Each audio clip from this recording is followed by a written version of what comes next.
35 years ago, my sister Diane stole two things from me. The first was the man I was about to marry. The second was our family's $2 million trust fund.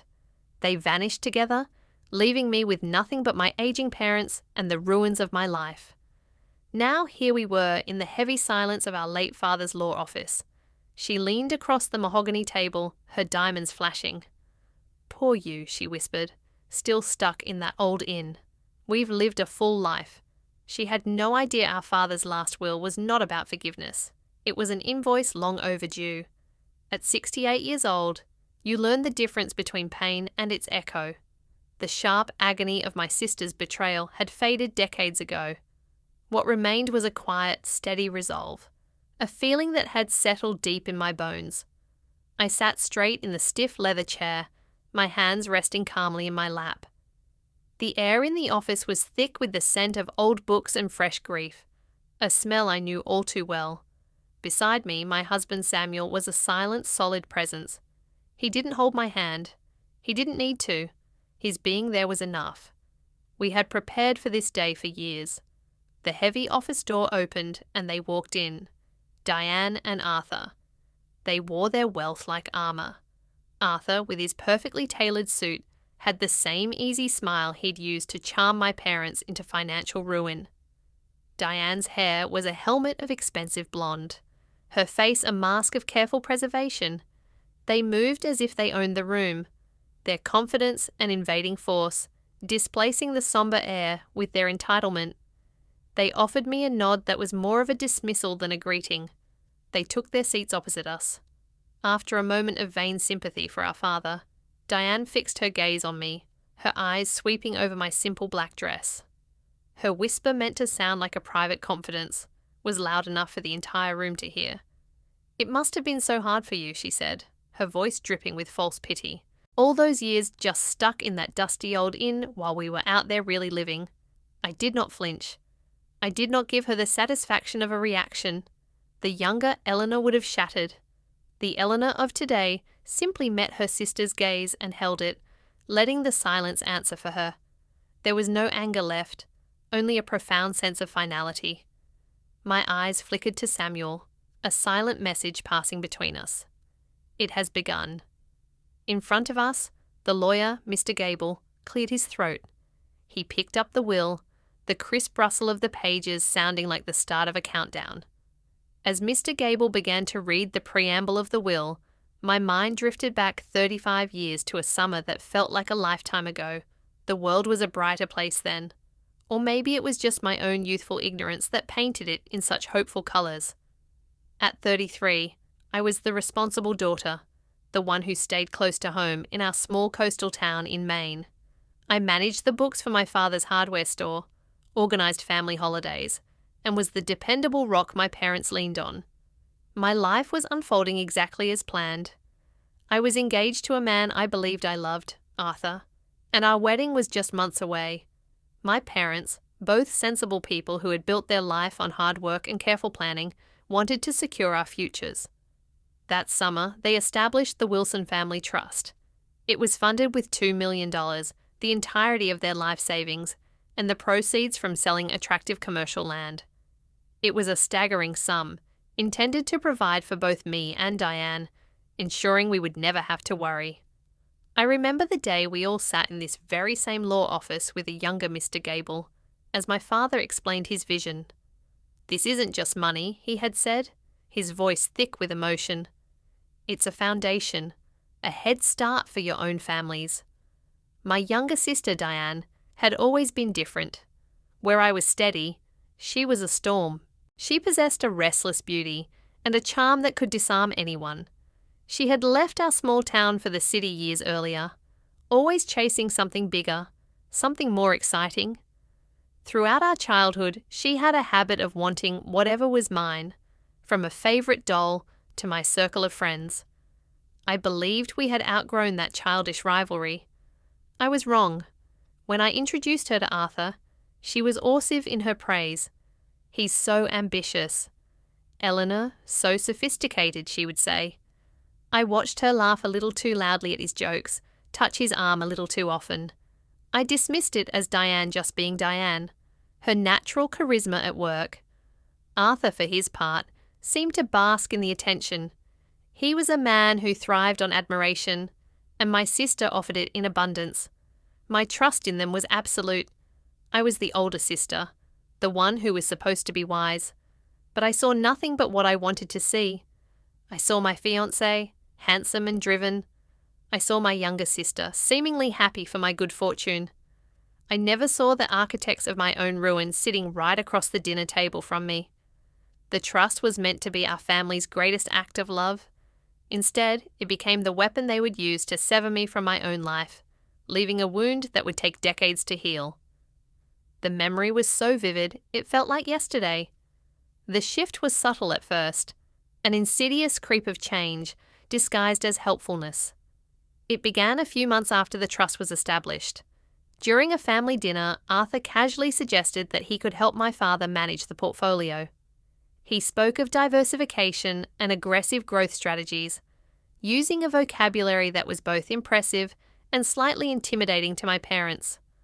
My father, who understood hardware and handshakes better than stocks and bonds, was visibly relieved. He saw it as a generous offer from his future son-in-law, a way to ensure the fund was in capable hands. I felt a small, unexplainable flicker of unease, but I pushed it down. It seemed ungrateful to question his intentions. Soon, Arthur was spending several evenings a week at my parents' house, spreading glossy charts and statements across their mahogany dining table. I would occasionally look over his shoulder, and the documents felt alien to me. There were invoices from consulting firms I had never heard of. Wire transfers for what he called market research in cities. We had no connection to. The numbers were large, the descriptions vague. When I pointed one out, a significant payment to a company named Apex Solutions, he simply smiled, his easy smile. He explained it was a necessary part of liquidating certain assets to reinvest in higher yield ventures. His explanations were always smooth, a river of financial jargon that made my questions seem foolish and unsophisticated. The unease grew from a flicker into a knot in my stomach. I decided to talk to Diane during one of her weekend visits home. I found her in our old shared bedroom, and I tried to voice my concerns carefully. I told her I felt excluded from the process, that the transactions seemed opaque. She listened with a look of patronizing patience. "Eleanor," she said, her voice gentle but firm, "you're just not used to this level of finance. Arthur knows what he's doing. He's making our money grow. You worry too much." Her words were meant to soothe, but they felt like a dismissal. She made me feel small, as if my instincts were a product of ignorance. She insisted that I should be grateful Arthur was taking on such a burden for our family. A few weeks later, I found another folder of paperwork Arthur had left behind. Inside was a document authorizing a large transfer. At the bottom, next to my father's looping signature, was a second one required for approval. It was my sister's. Her name was signed with a confident, decisive flourish. I felt a cold dread wash over me. She wasn't just offending him. She was an active participant. I was no longer just feeling excluded. I was being systematically locked out, and my own sister was holding the key. The final 2 weeks before my wedding were supposed to be a whirlwind of joyous last-minute details. The flowers had been confirmed. My dress was hanging in my closet. A beautiful testament to a future I believed was certain. But the knot of dread that had formed in my stomach weeks earlier had now become a cold, heavy stone. Arthur had been distant, and I hadn't spoken to Diane since our tense conversation. I told myself it was just pre-wedding jitters, a normal reaction to such a life-changing event. I was clinging to the illusion of normally with everything I had. The breaking point came on a Tuesday. Arthur was supposed to meet me at the town hall to pick up our marriage license. He never arrived. I called his apartment, but the phone rang unanswered. I called Diane's number in the city, but it went straight to a disconnected message. A primal panic began to set in. I drove to my parents' house, a terrible premonition gripping me. The house was quiet, too quiet. On the kitchen table, the heart of our family home, sat a single white envelope. My name was written on the front in Diane's familiar, elegant script. My hands shook as I opened it. The note inside was not long. There were no apologies, no heartfelt explanations. It was a cold clinical statement of fact. It said they were together, that they had been in love for months. It claimed the family trust was their only way to get a clean start, away from what they called the suffocating small-town life I had chosen. The final line burned into my memory. It insisted this was for the best. My mother found me standing there, the letter trembling in my hand. My father read it over my shoulder, his face turning a shade of grey I had never seen before. He didn't speak. He simply took his car keys from the hook by the door. The drive to the bank was silent, each of us lost in a private world of disbelief and horror. The bank manager, a man who had known our family for years, led us into his glass-walled office with a sombre expression. He listened as my father explained the situation, his voice strained. The manager typed quietly at his computer, his professional demeanour slowly crumbling as he read the screen. He cleared his throat and informed us the account had been closed out 3 days earlier. Every last dollar had been transferred to an anonymous offshore account. The final balance, he confirmed, was 0. In that sterile, quiet office, my world did not just crack. It disintegrated. I had not only lost my fiancé and my sister, I had lost my future, my security, and the life savings my parents had worked their entire lives to build. The betrayal was absolute. It was a void from which I was certain I would never recover. The weeks that followed were a blur of shame and suffocating silence. The news of my cancelled wedding and the reason for it spread through our small town like a wildfire. There were whispers in the grocery store, pity and glances from old family friends, but the gossip was nothing compared to the quiet devastation inside my own home. My father, a man who had always been a bastion of strength, seemed to shrink. He aged a decade in a month, the betrayal having stolen his vitality along with his savings. My mother moved through the house like a ghost, her grief a constant palpable presence. They needed me. Fleeing was not an option. My own heartbreak was a luxury I could not afford to indulge. For months my life was a cycle of caring for them, ensuring they ate, managing the household, and absorbing their silent sorrow. The future I had planned was gone, and I could not yet imagine a new one. One afternoon, seeking a moment of peace, I walked down to the coast. The ocean was grey and turbulent, matching my own inner turmoil. My gaze fell upon a derelict building perched on a bluff overlooking the water. It was the old Seafoam Inn, a place that had been boarded up and abandoned for as long as I could remember. It was a wreck with peeling paint, a sagging porch, and windows that stared out like vacant eyes. In that moment of seeing something so utterly broken, something shifted inside me. I did not see decay. I saw potential. I saw a project, a purpose, something to pour my shattered energy into. I saw a way to build something new from wreckage. With the small amount of personal savings I had managed to keep, and a modest loan secured against the only asset we had left, our family home, I bought the inn. People thought I was foolish. They saw a heartbroken woman making a desperate, irrational choice. But for me, it was survival. The work was brutal. I spent my days tearing down rotting plaster, sanding floors until my hands were raw, and learning about plumbing. From old books I borrowed from the town library. Every swing of a hammer, every scraped layer of old paint felt like an act of defiance. I was not just renovating a building, I was rebuilding myself. The physical exhaustion was a welcome anesthetic for the emotional pain. Slowly, painfully, the inn began to transform, and with it, so did I. The victim, who had been left with nothing, was being replaced by a woman who was learning to build everything she needed with her own 2 hands. The inn became my sanctuary, a fortress. I was constructing one board, one nail, one determined breath at a time. Years bled into one another, each marked by the rhythm of the seasons at the inn. The Seafoam Inn, once a ruin, was now a beloved local landmark. It had a reputation for its quiet elegance, its stunning ocean views, and the unwavering dedication of its owner. I found a different kind of life than the one I had planned. It was a life of quiet satisfaction built not on a foundation of wealth, but on hard work and resilience. My parents lived out their final years in peace, and I was there with them until the very end. The sharp edges of the past had softened, but the scar of the betrayal remained, a silent part of my history. I had long given up on the idea of romantic love. The inn was my partner, my passion, my entire world.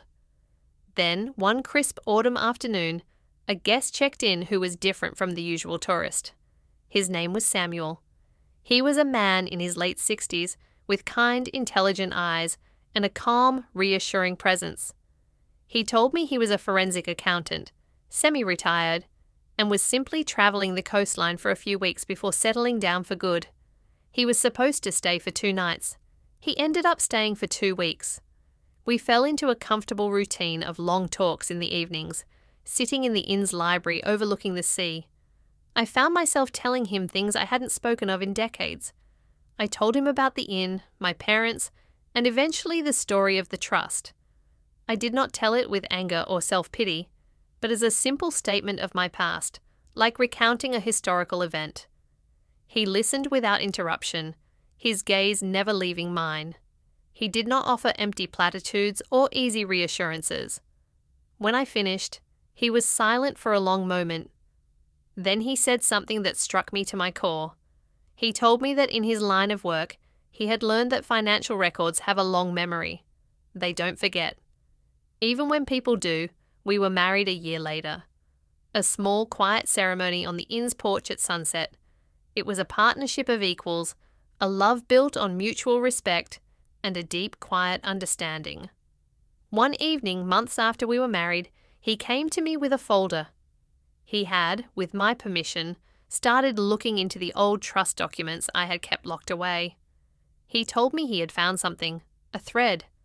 It wasn't about revenge, he explained. It was about truth.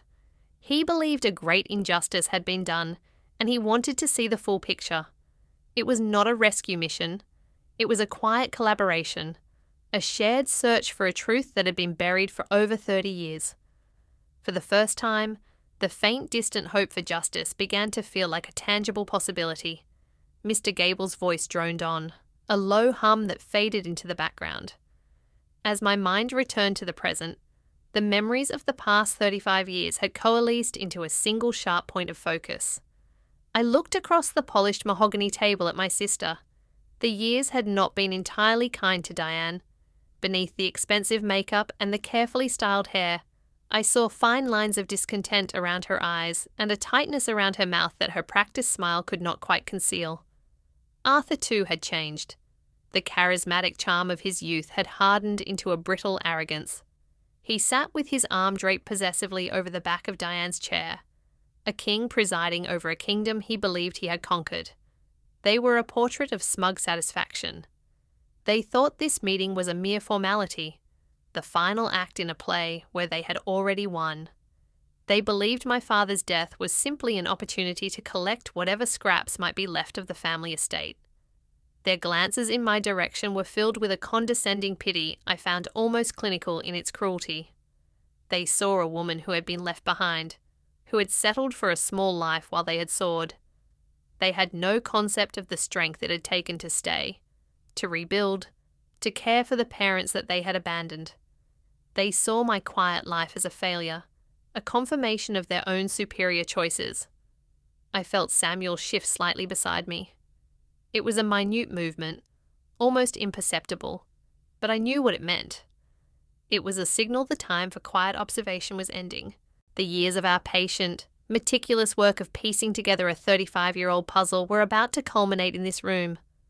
All the while, I maintained my composure. My calm was not an act. It was a fortress built over decades. It was the deep, unshakable peace that comes from knowing the truth when everyone else in the room is living a lie. Diane leaned forward again, her voice a stage whisper.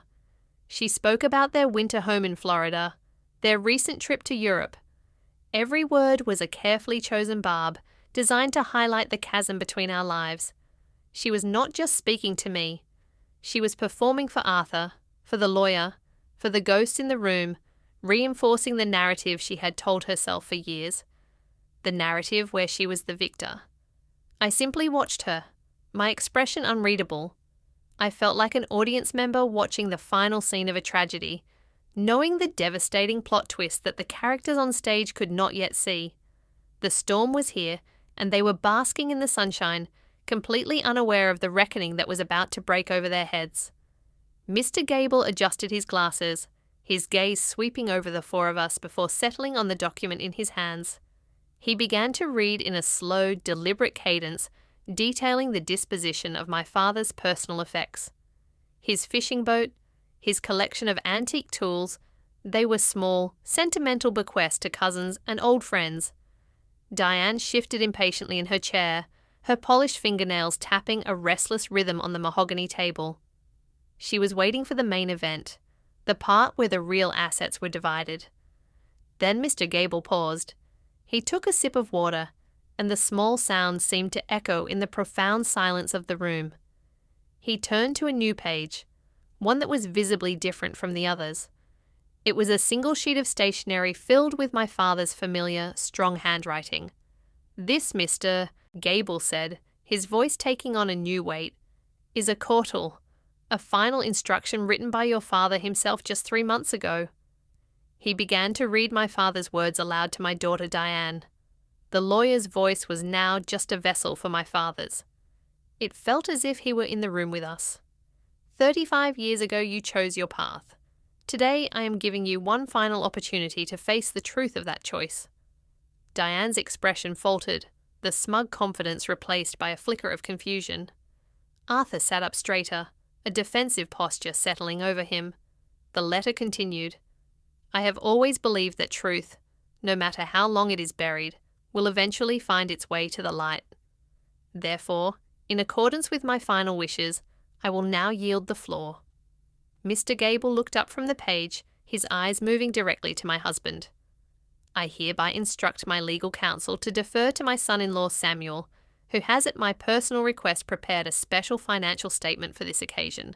A collective intake of breath. The air in the room crackled with sudden sharp tension. Diane's face, a mask of careful composure just moments before, now registered shock. She stared at Samuel as if seeing him for the first time. Arthur's confident demeanour shattered completely, replaced by a pore that spread across his face like a stain. This was not a coincidence. This was not a stroke of luck for me or a misfortune for them. This was a plan, a meticulously orchestrated event set in motion by the very man they believed could no longer touch them. In that moment, the power in the room shifted, tilting irrevocably. It wasn't just a reading of a will anymore. It was a reckoning personally arranged by my father from beyond the grave. His love and his demand for justice had reached across time to have the final word. Samuel rose from his chair with a quiet dignity. He moved not with the drama of a prosecutor, but with the calm precision of a man who deals only in facts. He placed his worn leather briefcase on the table and opened it, retrieving a single slender file. He did not look at Arthur. His gaze, clear and unwavering, was fixed solely on my sister Diane. "Wilson," he began, his voice professional, but carrying an unmistakable weight of authority. "It's a common misconception that the $2 million trust was emptied in a single transaction. Our investigation conducted at your late father's request shows something far more deliberate." Diane's mouth opened slightly, a silent protest forming, but no words came out. Samuel continued, his tone methodical. "The fund was not stolen. It was bled dry. Over a period of 5 years, through a complex web of shell corporations and fraudulent invoices, he slid the first document across the table. It was an invoice from a company I had seen all those years ago, Apex Solutions. Only now it was accompanied by incorporation papers. The listed sole proprietor, he said, was a name you might recognize, Arthur's name. But a company like this needs more than one signature to seem legitimate, especially when billing a family trust. He then laid out another paper, a bank authorization form. It was here, he said, that the fraud became a true conspiracy. Arthur finally found his voice, a blustering, desperate sound. "This is ridiculous. It's a fabrication." Samuel ignored him completely. His attention still locked on my sister. He pointed to a line on the authorization form. "This signature," he said, "the one that approved the payment, the one that made the whole scheme possible, is yours, Diane." My sister stared at her own looping confidence signature written in ink 30 years prior. It was undeniable. He then produced another document and another. Each one was a different shell company, a different fraudulent charge, and each one bore her signature, a repeating monument to her complicity. She was not a passive beneficiary. She was the key that unlocked every door. The final document Samuel placed on the table was a wire transfer confirmation, the last of the money being moved from the final shell company to a private offshore account.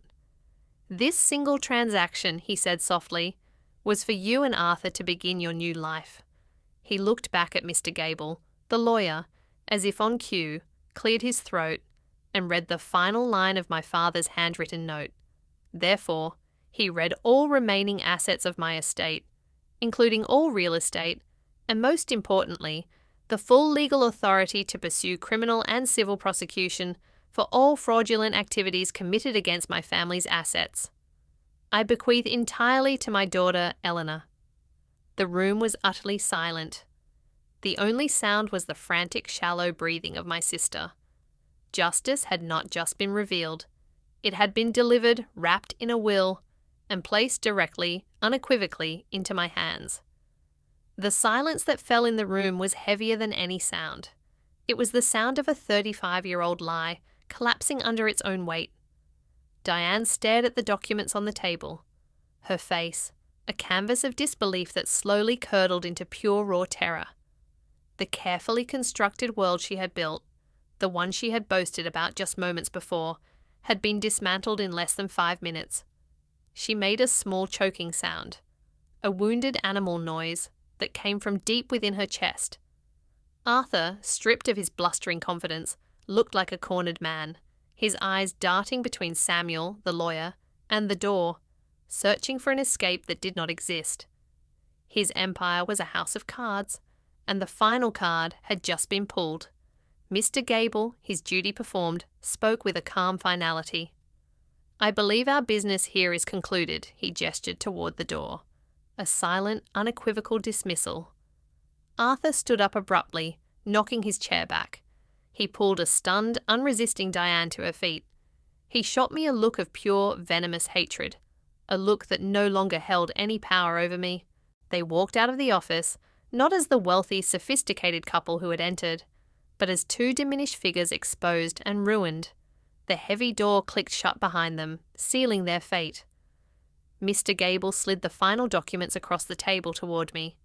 The papers felt surprisingly light in my hands, holding the weight of decades, but feeling as thin as any other sheet of paper. They gave me the legal power to pursue my sister, to ensure she faced the full consequences of her actions, to strip away her last remaining defences. In that moment, I held her future in my hands. I looked at the signature line on the document, the one waiting for my own name to set the legal machine in motion. I did not pick up the pen. The drive back to the inn with Samuel was quiet. It was not a tense silence, but a shared, peaceful one. The kind of quiet that comes after a long storm has finally passed.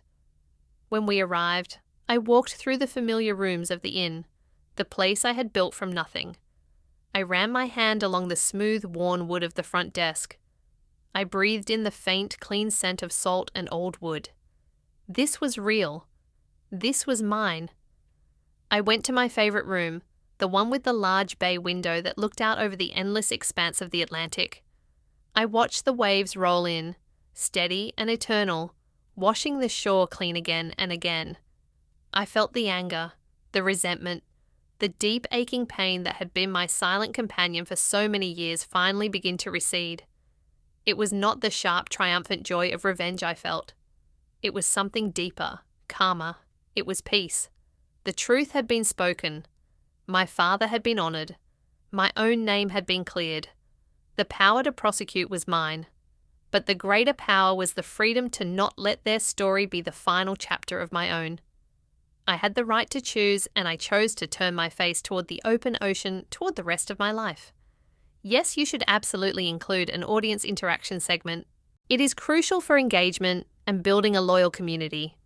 It allows the audience to connect with the story's themes on a personal level and transforms them from passive listeners into active participants. Thank you for joining me on this long journey. This story is a testament to the idea that truth has its own timeline, and sometimes the most profound justice is the peace we find within ourselves. I believe many of us have faced moments where we felt our story was being written by someone else. I would be honoured to hear about a time in your own life where patience and holding on to your own truth eventually led to a moment of clarity or resolution. Please share your experiences in the comments below. Your stories give strength to others.